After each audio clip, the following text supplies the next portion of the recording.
So, as you might remember from yesterday, Johnson has had a stroke of the palsy. And I was writing a letter. To Mr. Edmund Allen, dear sir, it has pleased God this morning to deprive me of the powers of speech.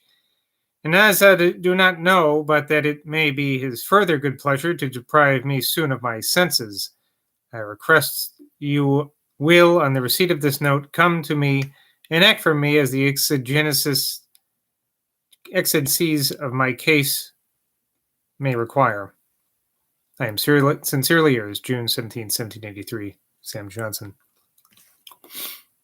To the Reverend Dr. John Taylor, dear sir, it has pleased God by a paralytic stroke in the night to deprive me of speech. I am very desirous of Dr. Heberden's assistance, as I think my case is not past remedy. Let me see you as soon as it is possible. Bring Dr. Heberden with you if you can, but come yourself at all events. I'm glad you are so well when I am so dreadfully attacked. I think that by a speedy application of stimulants, much may be done. I question if a vomit, vigorous and rough, would not rouse the organs of speech to action. As it is too early to send, I will try to recollect what I can that can be suspected to have brought on this dreadful distress. I have been accustomed to bleed frequently for an asthmatic complaint, but have forborne for some time by Dr. Pepys' persuasion, who perceived my legs beginning to swell. I sometimes alleviate a painful, or more properly an oppressive, constriction of my chest by opiates, and have lately taken opium frequently, but the two last times in smaller quantities. My largest dose is 3 grains, and last night I took but 2. You will suggest these things, and they are all that I can call to mind, to Dr. Heberden. I am, and etc., June 17, 1783, Sam Johnson.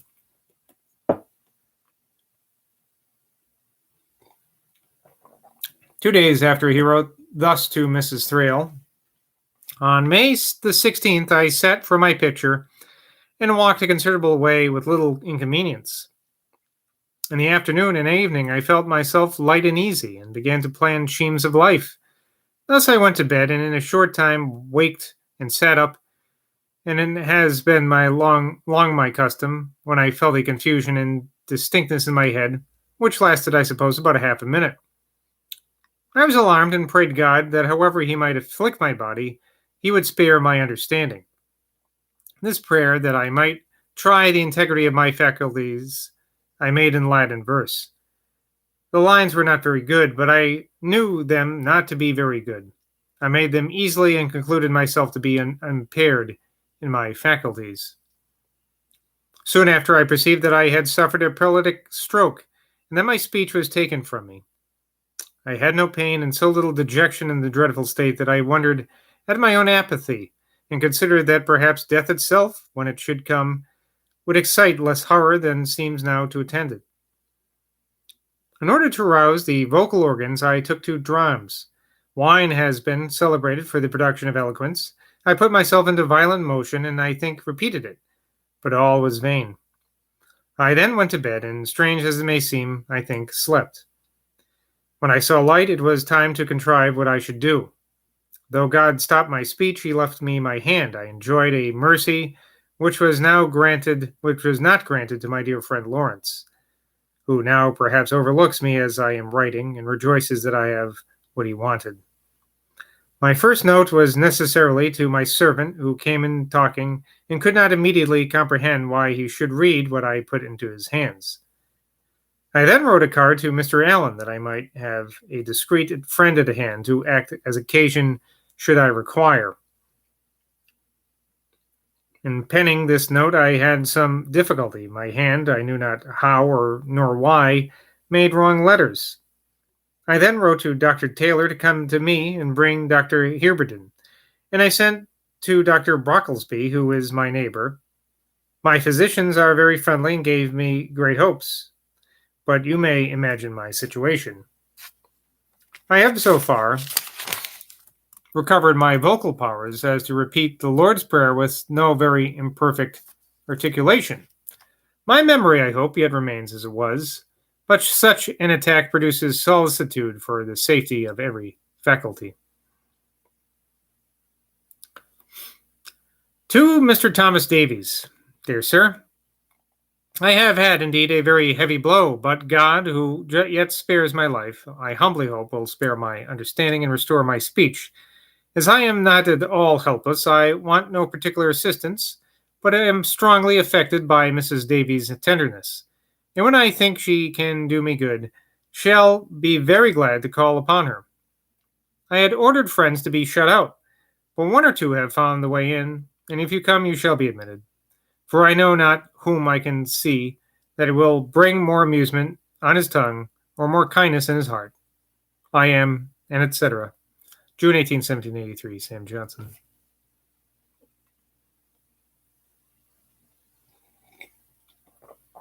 It gives me great pleasure to preserve such a memorial of Johnson's regard for Mr. Davies, to whom I was indebted for my introduction to him.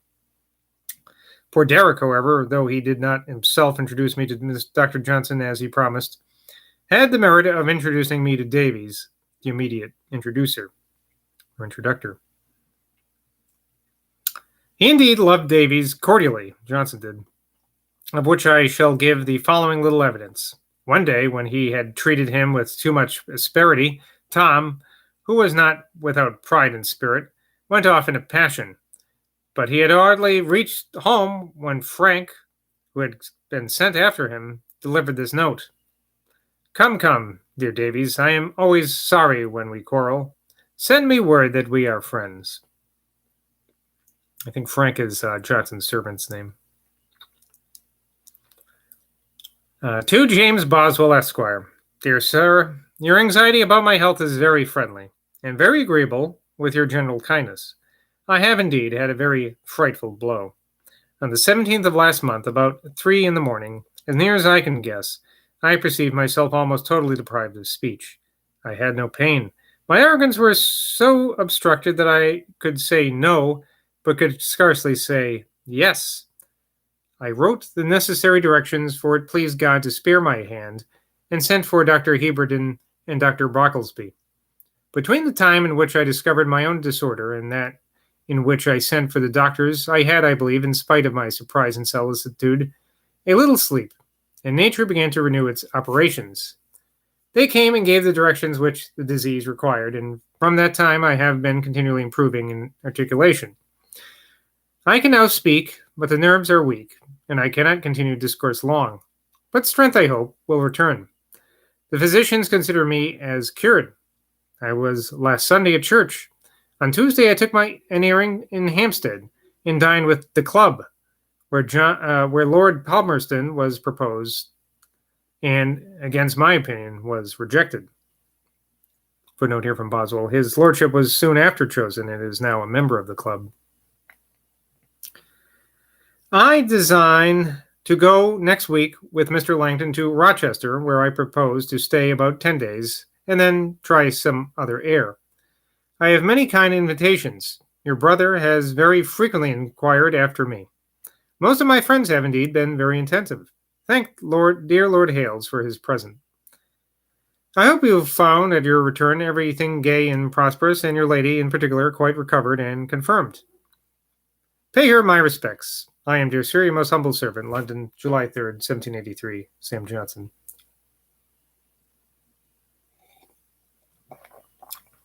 To Mrs. Lucy Porter in Lichfield. Dear Madame, the account which you give of your health is but melancholy. May it please God to restore you. My disease affected my speech and still continues in some degree to obstruct my utterance. My voice is distinct enough for a while, but the organs being still weak and are quickly weary. But in other respects I am, I think, rather better than I have lately been, and can let you know my state without the help of any other's hand. In the opinion of my friends and in my own, I am gradually mending. The physicians consider me as cured, and I had leave 4 days ago to wash the cantharides from my head. Cantharides. Some kind of weirdo medicine thing, maybe? I don't know. I shouldn't be speaking. I'll look it up for myself later. Cantharides. Cantharides. Anyway, last Tuesday I dined at the club. I am going next week into Kent and propose to change the air frequently this summer. Whether I shall wander so far as Staffordshire, I cannot tell. I should be glad to come. Return my thanks to Mrs. Cobb and Mr. Pearson and all that have shown attention to me. Let us, my dear, pray for one another and consider our sufferings as notices mercifully given us to prepare ourselves for another state. I live now, but in a melancholy way. My old friend Mr. Levitt is dead, who lived with me in this house and was useful and companionable. Mrs. Desmoulins is gone away, and Mrs. Williams is so much decayed that she can add little to another's gratifications. The world passes away, and we are passing with it. But there is doubtless another world which will endure forever. Let us all fit ourselves for it. I am, etc., London, July 5th, 1783, Sam Johnson. Such was the general vigor of his constitution that he recovered from this alarming and severe attack with wonderful quickness, so that in July he was able to make a visit to Mr. Langton at Rochester, where he passed about a fortnight and made little excursions as easily as at any time of his life. In August he went as far as the neighborhood of Salisbury to Heal, the seat of William Bowles, Esquire, a gentleman whom I have heard him praise for exemplary religious order in his family. In his diary, I find a short but honorable mention of this visit. August 28th. I came to Heal without fatigue. 30. I am entertained quite to my mind.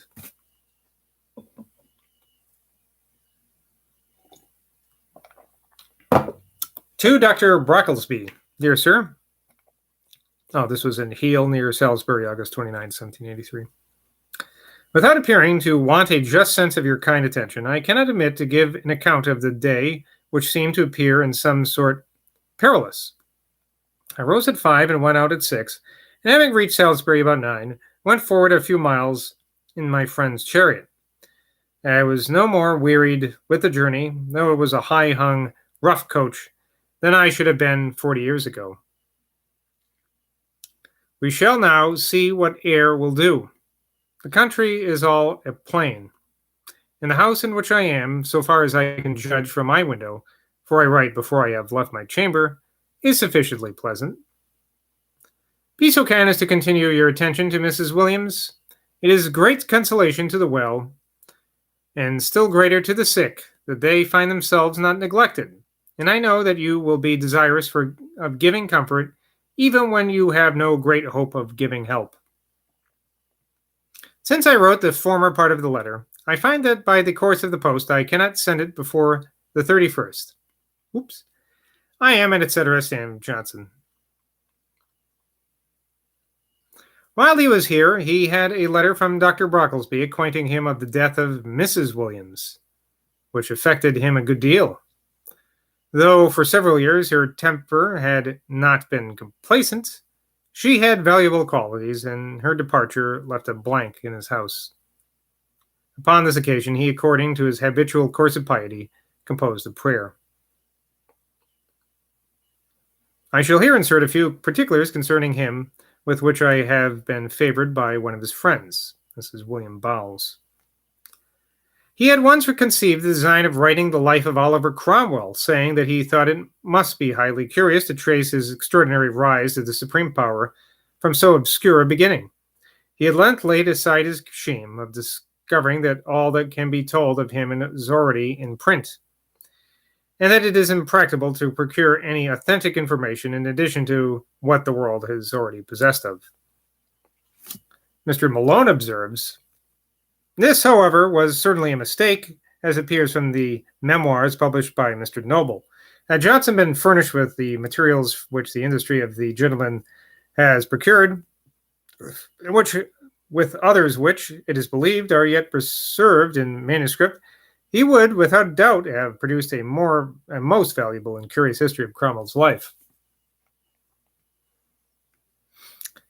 Johnson had likewise projected, but at what part of his life is not known, a work to show how small a quantity of real fiction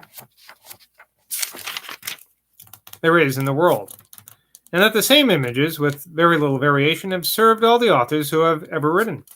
I'm going to write like a little, what do you call it, hero of a thousand faces. Johnson's thoughts in the latter part of his life were frequently employed on his deceased friends. He often muttered these or such like sentences. Poor man! And then he died.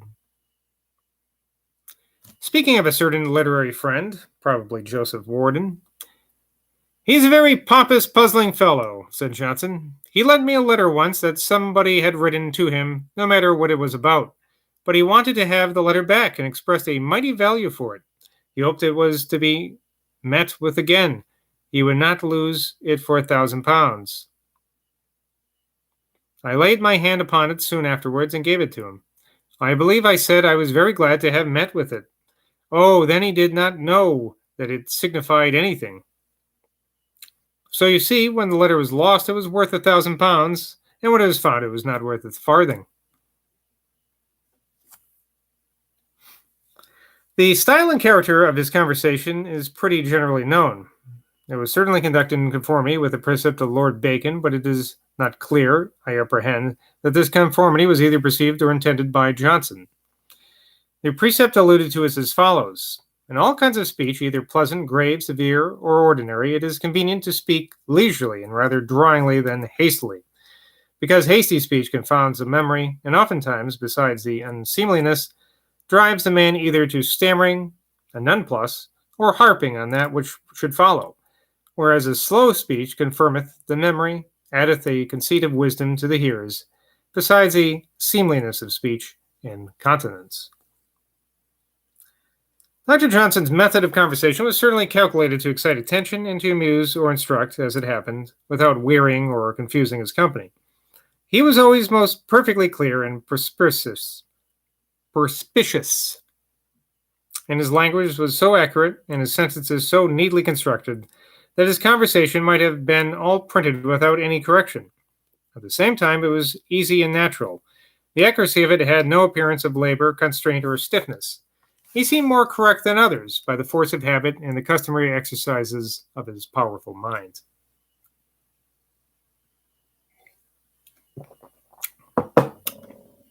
He spoke often in praise of French literature. The French are excellent in this, he would say. They have a book of every subject. From what he had seen of them, he denied them the praise of superior politeness and mentioned with very visible disgust the custom they had of spitting on the floors of their apartments. It was pretty gross. This, said the doctor, is as gross a thing as can well be done.